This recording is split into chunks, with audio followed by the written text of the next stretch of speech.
All right, I think we should get things started. So again, for those who have just joined us, if you want to answer a quick check-in survey, you can scan the QR code on the screen or click the link that I've shared in the chat. But a very warm welcome to our AI for Software Developers webinar. By way of quick introduction, my name is Nick. I'm one of the co-founders of a company called Edifai. We specialize in AI skills training. We're fortunate to work with some brilliant clients in many different sectors and many different industries, all the way from kind of organizational strategy setting around AI right down into much more kind of implementational hands-on stuff, like we're talking about today when we talk about the impact of AI, particularly on kind of tech teams and product teams, and some of the things that they need to be looking out for. We have a very special guest with us today, and I'll allow him to introduce himself in just 1 second. But before we do, I thought it might be worth just quickly talking about this. This is a maturity framework that helps organizations kind of assess their AI maturity when it comes to kind of adopting that into the workforce and trying to kind of utilize the power of generative AI. And I think what's important here is that there's kind of 5 key pillars that we've identified as crucial for any kind of team or company who are trying to appreciate where they are in their AI transformation. And all of them are kind of equally important. So whilst we're talking today a lot about kind of tech stack and people, there are, of course, bigger conversations that need to happen around strategy, around your company's kind of data organization, and also around kind of procedures and policies, process and governance and ethics around AI. And if you're interested in finding out more about this and how we utilize this framework to help organizations like yours kind of embrace Gen AI, we'll share some contact details towards the end of the session. We're also going to talk a little bit today about some work that we've been doing with one specific client, running a program for the last 3 months, helping their software developers get more comfortable with kind of building and deploying AI solutions. And to help us on that journey, I'd like to introduce Tom, who's one of our lead facilitators on that program. Tom, thank you for joining us today. Thank you so much, Nick. And yeah, big welcome to all of you who have joined us here today. So my name is Tom Szekeres. I am a consultant working at the intersection of applied AI, marketing, and innovation. I'm the founder of Regrow. We actually have been working now for the past 7 years with companies at various stages of maturity to help them with adopting and applying different AI technology. Primarily in the field of marketing, but we've actually kind of gone a little bit wider in recent years. Alongside all of that, I'm also a facilitator, a trainer, an instructor. And as well as that, I also, during the pandemic, founded an AI-powered grocery delivery startup, which went by the name of Subship. So hopefully going to bring some of those perspectives, diverse perspectives of working with all kinds of different organizations, large and small, and on my own startup as well. And I suppose with that, we should probably start getting into it. So the agenda for today, we're actually going to, I suppose, go into maybe 2 or 3 of those pillars that Nick just took us through earlier on. We're going to start off by maybe going a little bit doomy to begin with and talking about why AI projects often fail. Start with a negative and hopefully end on much more of a positive. We're then going to talk about some of the changing talent requirements that we're seeing as we start to, we hope, mature as AI-ready organizations. We'll then get into how we can effectively deploy AI solutions, AI products, before having some time for questions at the end. Lots and lots of different insights to kind of bring into this, but we're going to start off first of all, as Nick has already trailed, with a quick Mentimeter poll. So you'll see the link there in the meeting chat that you can click on to kind of join this this particular poll as well. But we can already start to see some of your responses. So why the AI projects often fail? Well, we can see here that we've got lack of momentum being a kind of key idea here. The fact that actually often Perhaps executives will decide, let's do an AI project, but perhaps it takes a lot longer than we're expecting for the AI to actually deliver on the results. We've got lack of knowledge, fear of AI, problem definition, lack of skills, changing landscape, the fact that actually things do change very, very fast, very, very quickly. We've also got somebody who's put in very interestingly just the word test, but we will actually get into that word, even though that probably was just a test. We're going to get into the kind of idea that we should be testing and evaluating. No strategy. That's something that is very dear to my heart. The idea that actually we need to make sure that we think strategically before we begin these types of projects. And we also have there as well poor data being one of the real kind of key pillars. So actually, there's some really, really good answers here. And actually, I'm just going to very quickly take over the screen share from Nick to kind of take us into the next section. Um, a lot of the time, I particularly liked the person who said no strategy, because I think this is a really neat way of putting it. All machine learning projects which turned into a disaster in my career have a single common point. I didn't understand the business context first, got overexcited about the tech, and jumped into coding too early. And I think that is quite a good place to start, because when we think about probably many of us will have been involved in AI projects. A lot of the time is that we first off quite often understand or misunderstand rather what the problem might be. So we might invest in complex AI solutions for tasks that actually may require much simpler, more rules-based methods.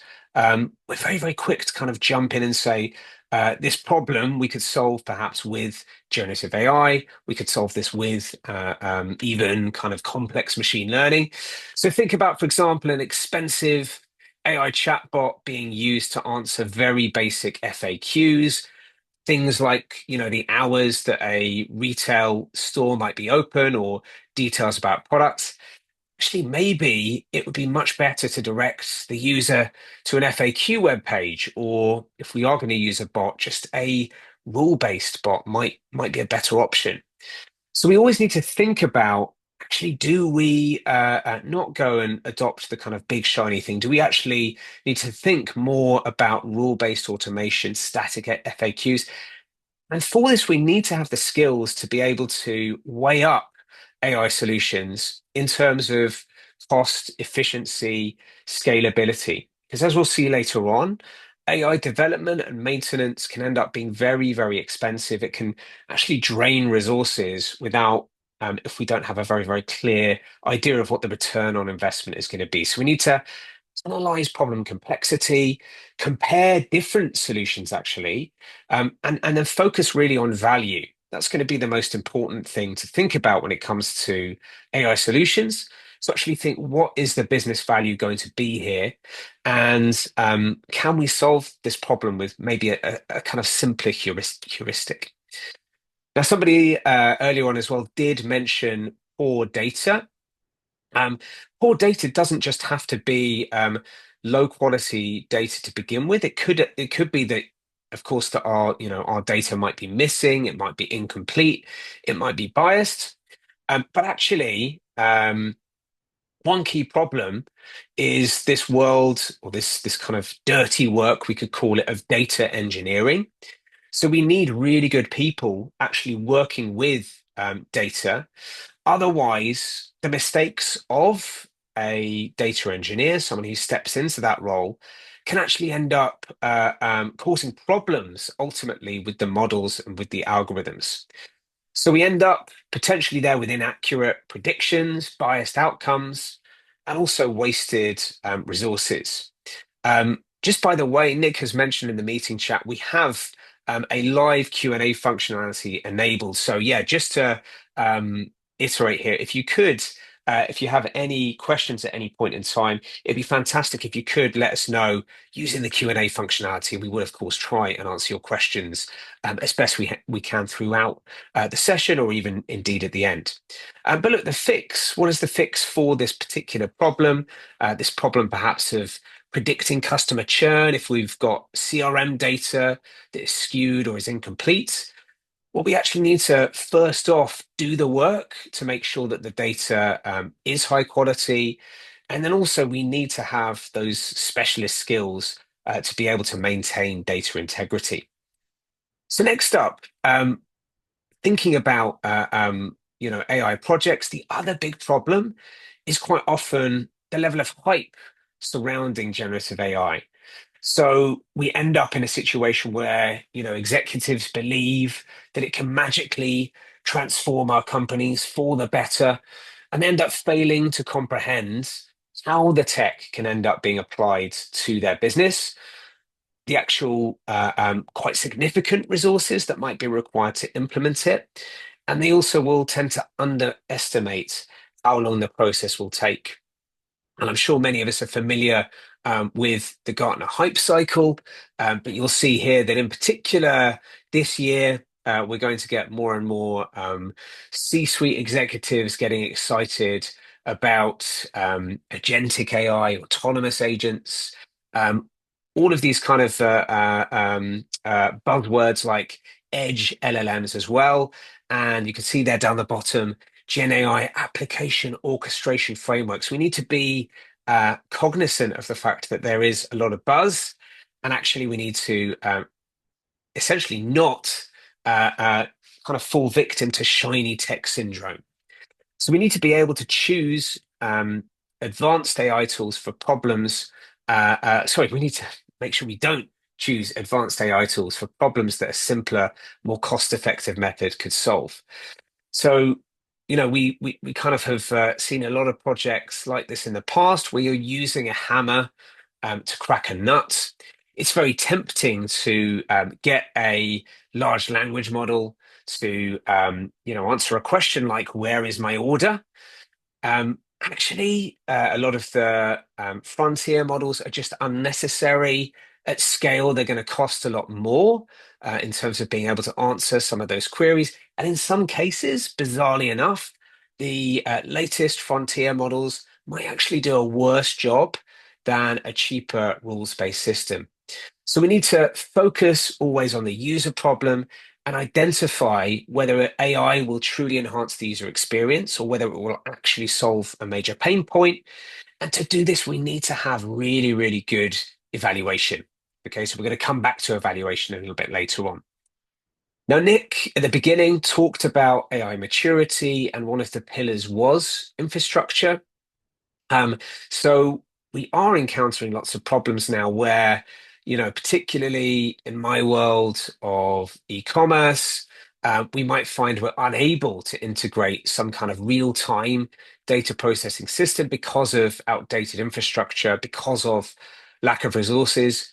I suppose really the good news now is that all of the various cloud platforms like AWS, Azure, GCP, they're all now gaining state-of-the-art AI capabilities.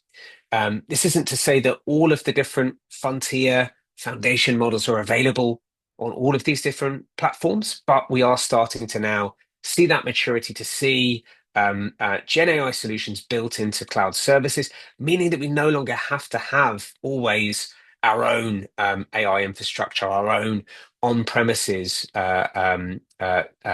infra, even though sometimes actually on-premises is going to be a really helpful thing to have. So we've talked about shiny tech syndrome, we've talked about poor data, hype, problem misunderstanding. I suppose really, linked to all of this, one of the things that actually maybe perhaps links all of these different things together is that actually often the reason why we end up with some of these problems in the first place is actually because we don't have the right talent in place, the right skills in place. And so that's why we're going to move on next to thinking about some of the changing talent requirements in particular, thinking about how now we no longer always need to be able to train up or pre-train our own models, how increasingly we can sometimes rely on some of these frontier models or open source models. And this is, this model world we're in, it is quite a far cry from how things were, let's say, what is it now, 13 years ago. I'm not sure how many of you remember this article. It was kind of quite a famous article, which was Data Scientist, the sexiest job of the 21st century. I remember this kind of article coming out whenever it was 2012, 13 years ago.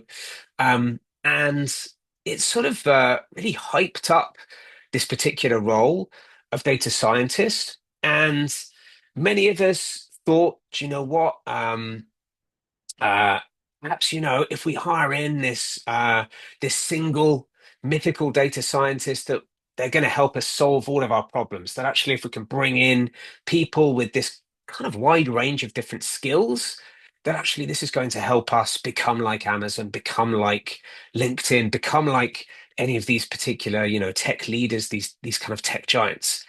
And it didn't really pan out that way. In actual fact, we realized that this kind of singular role of data scientist was actually a bit of a unicorn, in the sense that it was so hard to kind of hire for that particular role, to have a single individual who would span all of those different skills and all of those different kind of areas of across the piece with AI projects.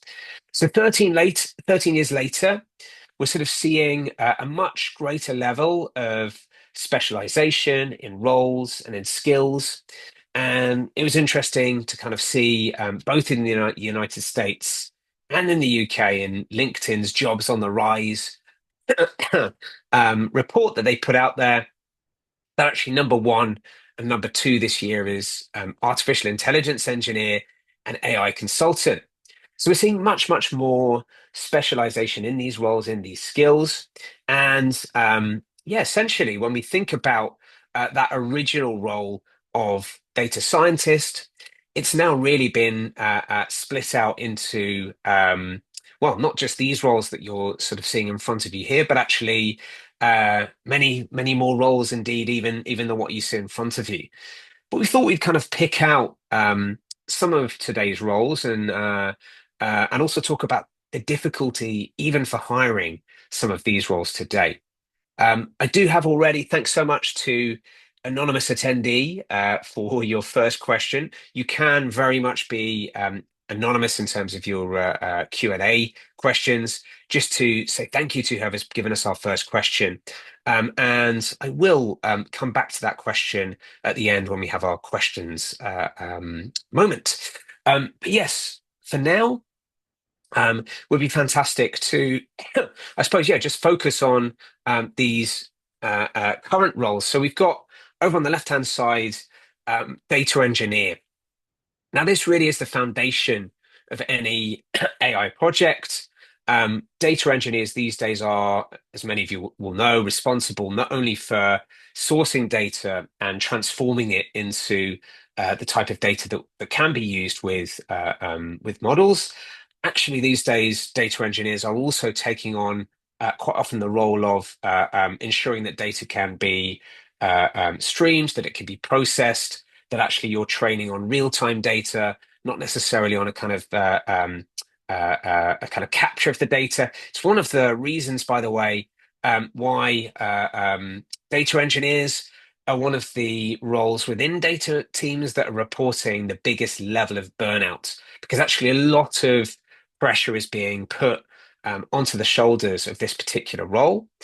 And increasingly, we're starting to see a lot of companies split out who takes on this role, for it not to just be a single point of failure. And actually, increasingly, we're seeing specialist data engineers who might be more specialist, who might be specializing more with working with generative AI, who might be specializing more in working with cloud platforms, who may be specializing actually much more with transforming data to be used in fine tuning or retrieval augmented generation, or indeed for creating uh, um, uh, um, uh, if you like, examples to be brought into prompts as part of prompt engineering. We do still have, obviously, the role of data scientist. Modern data scientists, they will focus much more on the development and experimentation phase, and they'll work increasingly with pre-trained models. We're also seeing an increased emphasis on, if you like, focusing on business outcomes over theoretical perfection. What I mean by this is actually 13 years ago, we were seeing a lot of brilliant models that were working incredibly well, if you like, within the lab, that once they were put into production, failed to deliver the business outcomes that we were really looking for. So, linked to that, data scientists increasingly were focusing much more on development and experimentation, and we're working much less on actually implementing models, on actually deploying these models in the wild. And this is where we have ML engineers and ML ops engineers stepping into the fray. So these roles tend to ensure that models perform reliably. They also ensure that actually we are being efficient at monitoring capabilities to make sure that, for example, that models don't drift, that we don't see model performance start to drop. And then finally, we're seeing this kind of hottest role of 2025, the AI engineer, which, to be honest, actually has a lot of similarities with data scientist and ML engineer. It's just that there's a focus right now on being able to select, fine tune, and implement generative AI models to solve complex problems and improve processes. And actually, if you look at the kind of LinkedIn data to see, what are some of the roles who are transitioning into this AI engineer role, that's where things are starting to get interesting because yes, we are seeing data science specialists and data engineers transitioning into this AI engineer role.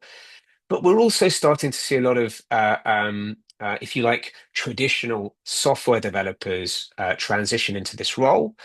And because there is, much, I suppose, with all of these roles, there is a lack of supply in the jobs market of lots of these roles. We're increasingly seeing more and more companies look to upskill their in-house people to give them the skills needed here. And that's really important, especially when we need to understand, if you like, the kind of different levels of skills that are required for different levels of AI use cases. And as well as the AI maturity framework, we're also going to be giving all of you a link to a report that we think is a really useful one to look at. It's particularly focusing on generative AI. So this report is called What Every CEO Should Know About Generative AI. It's from McKinsey. And they specifically pick out different use cases, and they talk about, I suppose, some of those elements that we looked at when it comes to the AI maturity framework. They look at talent, proprietary data, process adjustments, and they also look at some of the costs. And it is the case that for many organizations, we're failing at the moment to get a real grip on understanding what actually is the requirement? What are the organizational requirements for, if you like, the different levels of use cases? And for generative AI, these range significantly. So having a look at your use case and working out actually, is this going to be feasible with the likely cost, with our current talent, with the data that we have right now, and really importantly, with process adjustments this is going to be increasingly important. And it's why, as well, one of the roles that many companies are hiring now, it's not just about these roles. On more of the business side, we're starting to see many more companies hire AI strategists to sit alongside and sit with data and AI teams. So I like this quote from this report. To effectively apply generative AI for business value, companies need to build their technical capabilities and upskill their current workforce. Technical and talent needs vary widely depending on the nature of a given implementation, from using off-the-shelf solutions to building a foundation model from scratch.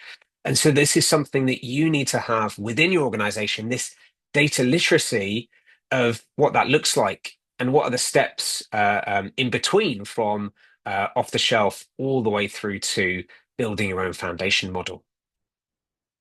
Okay, so thinking in particular about that last point there about process adjustments and about strategy, I did want to kind of move on to our final part of uh, our sort of agenda today, which is really talking about how to effectively deploy AI. And there is one particular framework that I found very useful that I've been using in projects for the last 12 months or so. And it comes from a book that I would heartily recommend, which is called The AI Playbook. The AI playbook focuses a little bit more on what we might call classic machine learning, rather than also including lots about generative AI. But I do feel that the framework that they introduce is really useful. And the framework is called BizML, and the idea is that actually with this framework. That you give much, much more importance to strategy. You give much, much more emphasis on kind of the ultimate deployment. And so we're going to send you a cheat sheet for this because we think it's a very, very useful resource. I suppose really for showing how much of an emphasis there should be on this kind of problem definition phase. So rather than the traditional machine learning cycle of problem definition, set metrics, prepare data, develop model, and then deploy, what I like about BizML is it actually focuses and splits out the problem definition phase into three separate phases. So this is all about ensuring that we start with deployment in mind, which a lot of software teams kind of end up forgetting about. They kind of want to get started, they want to build the perfect model, and they forget that actually we need to think about first and foremost what is the business goal that we are trying to support here. Once you've very, very clearly defined that business goal, what it is that you want to achieve, then and only then you can start to work with AI teams to then think about a data goal. So your business goal, if you're, let's say you're a non-profit, you might want to increase the number of large donations. The data goal, that could either be a prediction goal if you're using machine learning, or it could be an artifact goal if you're wanting to generate something using generative AI. So with prediction, it might be about predicting if a given donor is likely to agree to an in-person meeting, and we'd have to work practically to see if this is something that will actually be useful to end users, to the business in terms of achieving their business objectives. So we need a partnership essentially between AI engineers, between data scientists, and also people in the business themselves. So actually everybody needs to have this kind of level of data literacy.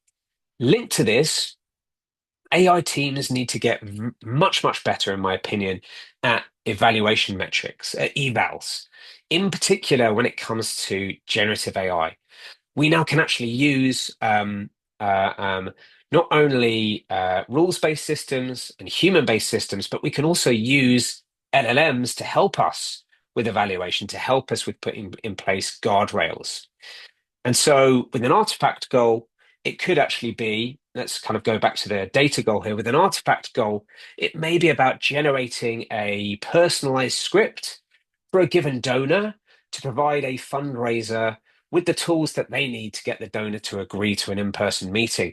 Well, we need some evaluation metrics to see that actually, if we are creating a tool that gives a fundraiser a script, we need some proper evaluation metrics to see if we're actually achieving positive business outcomes.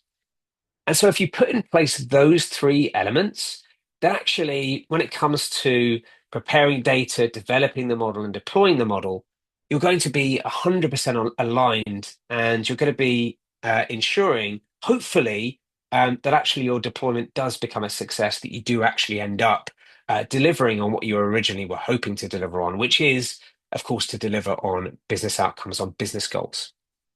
So we're going to go to some questions very shortly, but just to really kind of recap everything that we covered today, I think the real sort of key thing for me is to actually always to start with the business context, not technology. You need to assess business problems and user needs before jumping into AI solutions.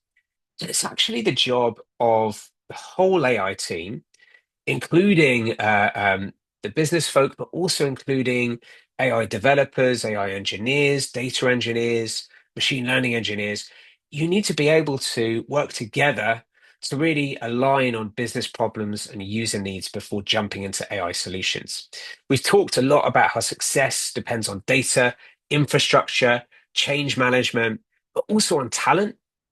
And we also need to remember to balance technical success with ethical considerations. Actually, increasingly, we are starting to see this role of AI ethicist also, again, being split off from data scientists. It originally sat with data scientists, and it's yet another role that we're starting to see many companies hire for.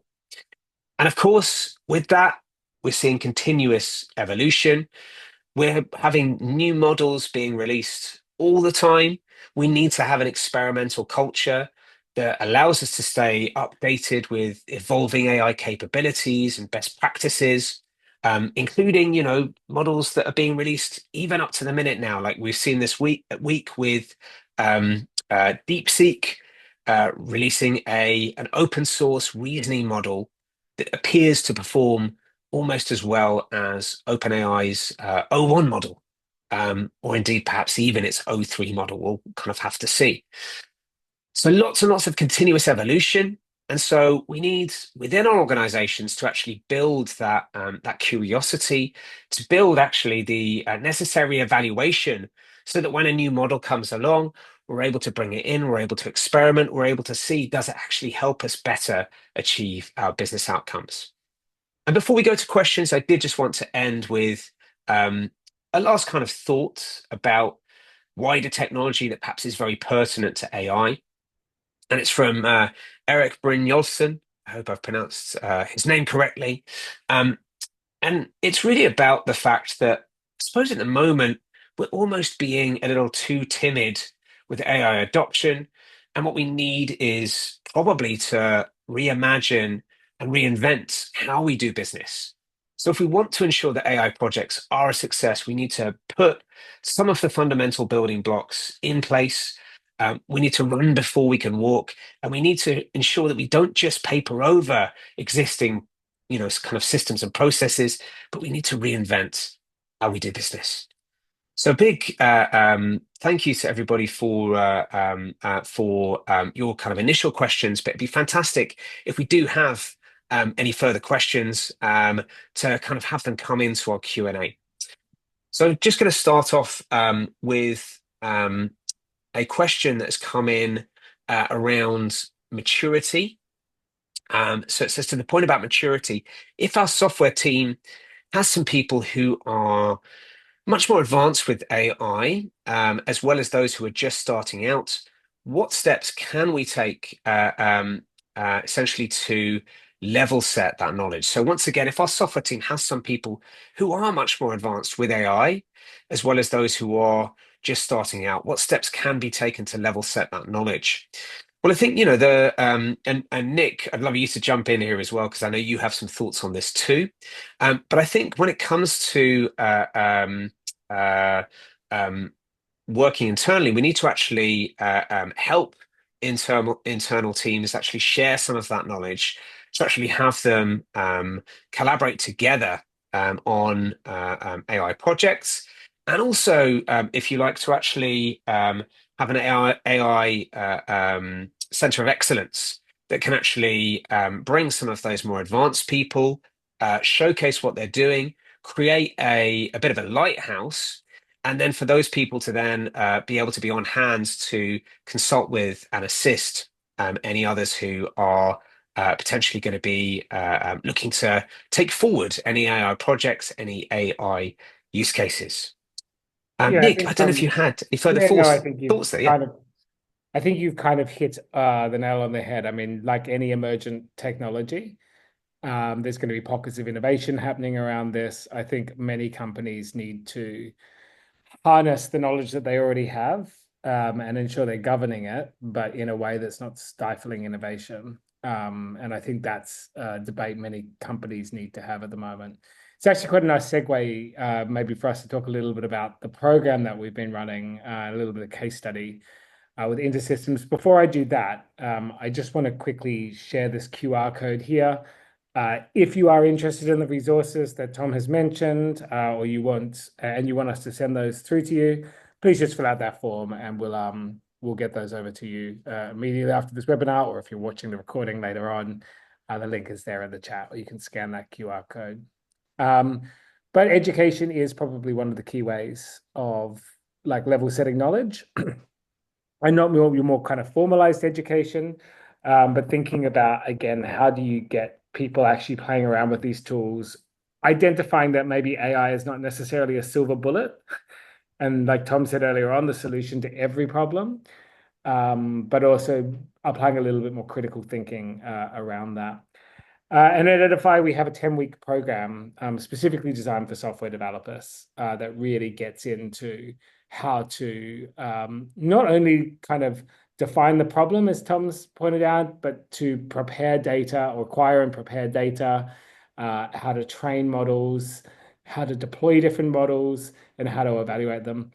It's very much focused on kind of application work. It's 50 hours across kind of 10 weeks. So quite an intense program.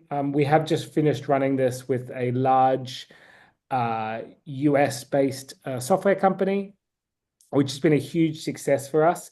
But over the 10 weeks, participants work in small groups to effectively go through many of the steps that Tom has been talking about today as well.